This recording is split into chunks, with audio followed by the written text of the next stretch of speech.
Gaano kalaki ang barko? Ganun. Tapos, anong ginawa nyo? Nausog yung, doon yung barko. Umusog. Opo, yung barko.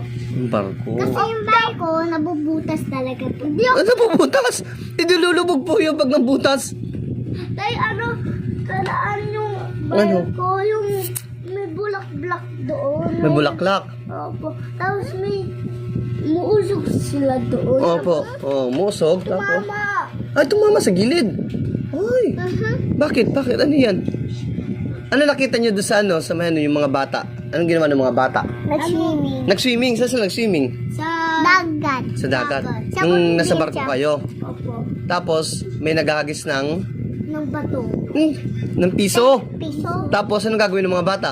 Kukanin. Sisisirin. Na sinisisid nila yon. Dapat may dito may mask, tapos ganito, may ganun pa. Snorkeling nga tayo eh. Yung pang snorkeling. Opo, Hindi na po, sanay na kasi yung mga bata doon. Magagaling na sila lumangoy. sanay kami. Paano ba lumangoy, baby? Kuya, Ate Eve? Tay, gusto ko may ganun. Paano lumangoy, Ate Eve? Tay! Uy, Tay! Gusto ko Oh. may ganun, may mask, tapos, may mask. opo, tapos may ganun. Oh, ang galing mo. Pala Ikaw din po. makahingas ka. Mm.